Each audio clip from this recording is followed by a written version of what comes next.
Sakraldığı деген söz var. Sakraldığı деген söz var. Sakraldığı şu Kuday'dan berген kasiyet деген. Ene mekterinin sakraldığı okuyasını 7 duvarı biriktirip koydu. Onu açık aytsak kendimiz Kırgızlar 40 ruğa bölünüp, anan kalganı günlük düşkü batış çıkış olup bölünüp, hazır ağa koşumça partiya olup bölünüp, ağa koşumça dağımız, bunun mezgili mınao dep turup bölünüp, bölünген uçularımız көп болот. Бирок байкасаңар, нарында деле куду ушундай жамаат менен отурдум, чакырышканда. Ушундай урмат изат. Ысык көлдө деле мына ушундан артык губернатору баш болуп, директорлери толук залда отуруп анан чай ичип мына ушулай отуруп. Каласта деле ушундай. Жалал-Абадта, Баткенде деле. Мен айтмакчымын, Кыргызды иман, илим, билим эне мектеби бириктирет. Эч кандай мындай уруу түндүк түштүк бөлүнүү жок элдин арасында. Мына бул эне мектебинин айылдын дагы бир купуя сакралдуу күчү адамдарды бириктирип атат. Улутту бириктирип атат. Үй бүлөнү бириктирип атат да. Ошол үчүн ушуну белгилер мен азыр мына канча чар тараптан отурабыз. Мен эртең кайтадан Баткенге учуп кетем. Бирок менин көзүмдө ушу силердин азыр мына кандай жакшы көзүңөрдүн жанып турганы, кызыгууңар калып, мыналарды мен айтып барам, мына директорду ушундай бир шарт түзүп бизди кече Гүлнара Жекейдин Гүлмира ушул жактан 1000 километрге барып, нече күн жүрдүңөр? 10 күн жүрдүңөр? 10 күн жүрүштү. 10 күн 7 дубардан окуду биздин мектеп.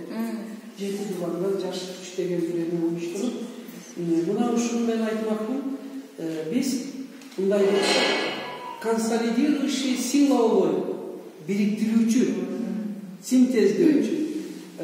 Ушул жагын дагы эске алалы. Анан экинчи жана эне мектеби дегенди кайсы бир мектептер оор көрөт ошону. Балдарды окутканыбыз аскерденси, мен энелерди окутайт, делать нечего. Он родительский комитет, попечительский совет бар, родительские собрания бар. Что этого мало ли? Этого мало. Кайсы мектепти көрсөңүз ошолор бар комитет, однако балдар төөлөшүп атат. Рекет, зордук, зордулук, кылмыштуулук чыгып атат. Келип директор жооп берет, келип организатор, класс жетекчи жооп берет, ата-эне жооп бербейт. Ошо ата-энелер чогулушудан, родительский комитеттен айырмаланып, эне мектеби бул чогулуш эмес бул. Бул целенаправленная образовательная программа. Энелерди окутуш керек. Эне болуп баланы тарбиялашка. Энелер окугандан кийин мектепте экинчи канат пайда болот. Второе дыхание дейт спортсмендер. Экинчи мотор иштей баштайт. Азыр мектепте мугалимдер, директорлор аябай чоң нагрузка менен иштеп атат. Потому что өзү билбейт, энелер үчүн иштеп атат. Балдар үчүн жооп берип атат. Алар түндө төөлөштү дагы, мурдуканаса дагы, милицияга түштү дагы мектеп жооп берет. А почему ата-эне жок? Эне мектебинде окугандан кийин сознание өсүп, энелер биринчи тартибини, тарбиясын алган, билимини контролдой баштайт. Динамигини көрөт, дефтерин. Мунун баардыгы бизде сабакта өтүлөт. Кантип үй бүлөдө балдардын окушуну. А кайсы мектеп эгер эне мектебини, внимание, игнорировать этсе, тот болсо участковый менен милицияга объяснительный жазыштан кутулбайт. Зато эне мектеби өтпөйт да, через день разборка. Директордун мен 25 жыл болду дейм директор болду. 25 жыл, Кудайга шүгүр. И бир точкада өзүм ачтым, ошондо иштеп калат. Анын ичинде мен кандидатский защита кылдым, университетке чакырды, акимиятка, губернатор ишке чакырышты, башка даже жогорку бийлик орган, министерствого чакырды. Мен айттым, жок, мен ушул жерде иштейм, только мешать кылбасаңар эле болот, жардам этиңер. Мен мына 25 жылдык директорлук, мен директорлор үчүн атайын метод эффективного управления школой деген курс лекциям бар директорлор үчүн. А мен анализ кылып көрсөм, директорлордун, завучтардын 70% вакыты разборкага кетет. Ата-эне менен иштешке, мугалим менен разборкага, балдарга хулиган терезени каптап кеткен, эшикти сындырып кеткен, өнөшкөн. Как только эне мектепте окугандан кийин высасывается, өзүнөн өзү баары жок болот. Проблема. Потому что эне будет чувствовать, мен, оказывается, эне экенмин. Мен только эле кийинтирип коюш эмес, мен тарбиялашым керек. Ал түндө жүрөм, ого мен жооп беришим керек. Так что, эне мектеп кыйын эмес, программасы бар. Детсадтан баштап 11 класска чейин ар бир класстын программасы түзүп койгонмун. Бар да силерде? Бар. Эне мектебини организационный директор общешколный собранияда айтып токтом кабыл алгандан кийин ар бир класс жетекчи өз эле классында өтө берет, бир айга бир жолу. Вот этого не поймут, многие думают, что біз ар күн энелерди окутабыз деп. Жок. Один раз в месяц класс боюнча келет, өзү программа бар, тема бар, ошолор боюнча өтүп берет. Эне мектеби өтө баштагандан кийин балдардын билим сапаты эне мектебине көтөрүлгөн сайын параллельно көтөрүлөт билим сапаты. Потому что үйдөн контроль боло баштайт да, заинтересован. Дагы бир жакшы жагы эне мектебине энелер окуй баштагандан кийин энелер келип сабакка отура баштайт. Через ар күн келсе 3-4 энелер келип сабакта отурат. Посещение уроков. Кадимкидей. Бир жагынан балдары жакшы окуйт, экинчи жагынан секретный жагы бар. Мектеп жетекчилери үчүн айтатындар. Мугалимдер халтура кылбай калат. Мугалимдер мага окшогон жалкоо мугалимдер аябай билет. Директор завуч сабакка кирсе дагы же чыныгүлгө окшоп эшигин сыртка өткөзүп коет. Же тамаша. Же болбосо кемчилигини көрсө деле худшем случае педсоветте айтат, бирок айылга айтпайт. Ал эми энелер мектебинде окуган энелер эгер келсе, халтура кылып сабак өтсө, олар тойго барса, кафеге барса, жүргөн жерде айтат, вообще коркот. Директор завучка караганда энелерден көп айбат, и сабакта уже качественно өзгөрө баштады. Кирсе эне эктене отурат, минимум экене отурат. 3-4-дөн эне келип туруп отурат. Канчалык жакшы болот. Директорлор дагы жакшы иштей баштады.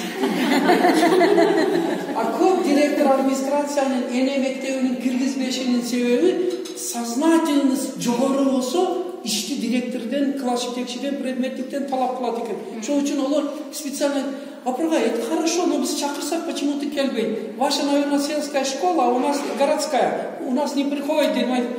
Городскойду мен бүткөн, мен городто иштегем. Город таза зор болсо Хельсинкидей болор да. Стамбулдай болор да.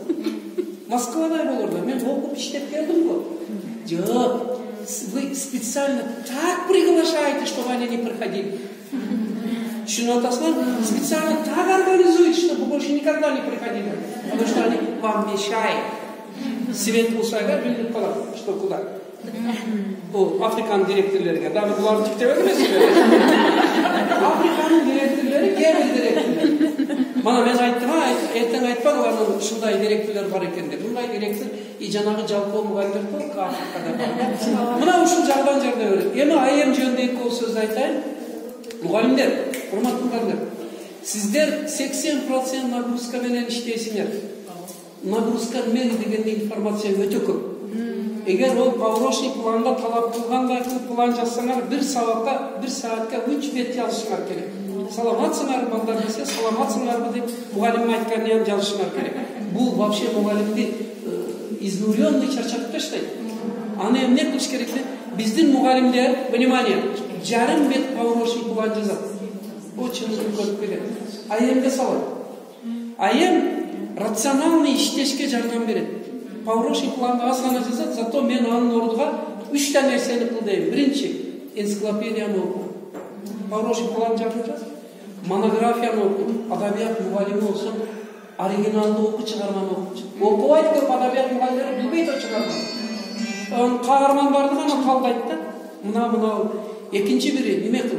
Интернет, IT технологиядан өзүнүн предметиңе тиешелүү маалыматтарды издеп, сабагына киргиз. Үчүнчүсү өтө кызыктуу. Уктагыла дейм. 3 бет паврошный план жазган, жарым бет жаздаган уктагыла дейм мугалимдерге. Мына барып келген Курсанай угуп жүрөт. Ольмира бар Гүлнара. Укта, внимание. Мугалимдин эң жакшы уктап эс алган сабакка даярдыктын номер 1-си ошол. Онун нерви порядок болот. ден соолугу порядок болот. Наверное, эч кайердагы мугалим үчүн эң чоң жардам уйку деп айткан эмес болсо керек. Вот мугалимдерге эс алууга, уйкуга Паурошник кыланды жарым бет, зато жарым бет ол айемге салып жатсаңар мындай ачып жүгөрсөң аккордеонго окшоп ол 10 бет болот.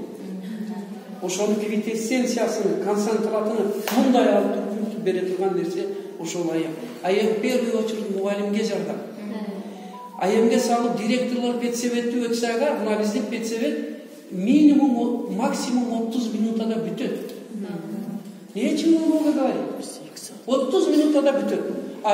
Бирде 7 минутада бүтөт. Ол жөн эле шалтай-балтай мектеп эмес, республиканский олимпиадада жылда 4 биринчи орунду алып, алтын сертификат алып жүрөт.